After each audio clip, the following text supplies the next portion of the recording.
Hello, everyone. We are in week 7 of a week 8 semester, and this will be the second to last video overview I will do. So we are coming to the close of this semester. We have a very short time frame for the argument paper, and I'll look at that in a minute.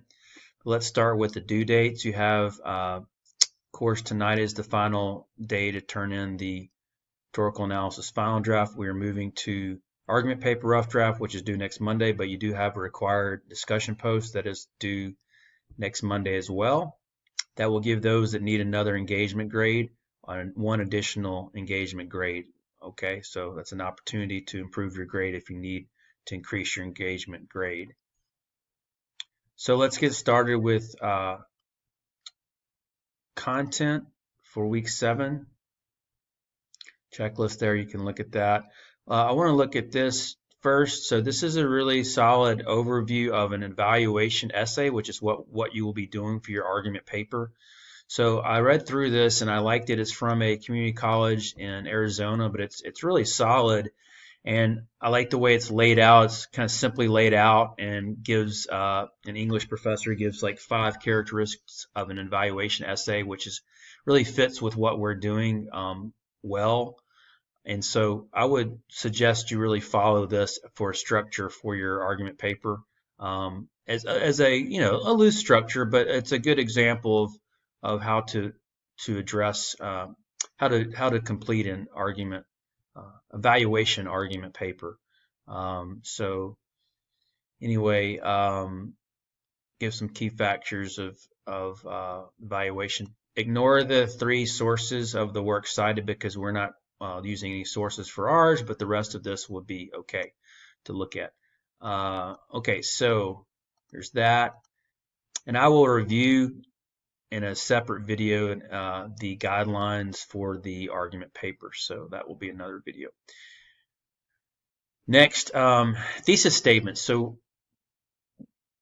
this is all about thesis statements for an argument paper. So look at this closely and gives you some strategies. It also gives you some templates you could use for your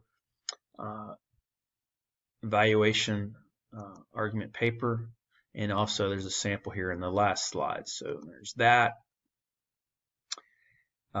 Then part of the argument paper, even though you're not writing a paper on fallacies, but part of my job is to teach you about fallacies, which is part of argumentation and recognizing fallacies. Or that's another word another word for that would be like errors in arguments, basically, or logical errors that people make when they present an argument. So this is an overview module, and there are 3 links here. That one is, I think it's 20 or so different 27 fallacies, and it gives you examples and gives you some graphics too sometimes. So look at those when you get a chance. I'm not asking you to know all 24 of those. I'm trying to expose you to that because it is part of the course here. But in your argument paper, you don't have to, mix in your knowledge of fallacies. It's really just about understanding that as a skill as a college student in this course. And then some more on informal fallacies, and this is about 6 pages, different fallacies, and then a brief little kind of overview as well, looking at through the rhetorical appeals. So there's that.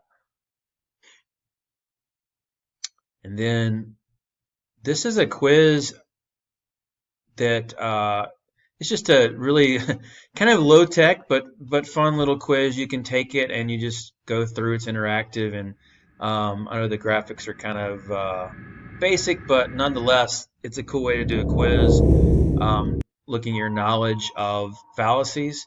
And so you go through here and pick one and so forth, and you move through it. So anyway, again, that's you get through. If you want to try to get through to the end, you eventually can get to the final planet here of 5. You go through here and do that. So that's a little activity for you, but it does relate to our lesson about learning about logical fallacies.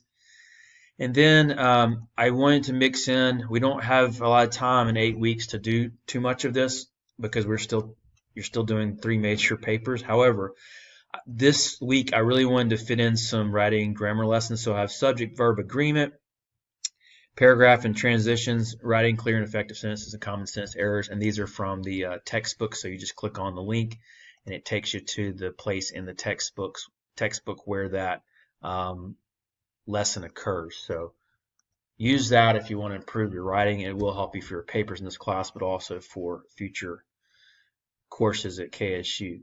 And so that is that. And let me know if you have any questions. Take care.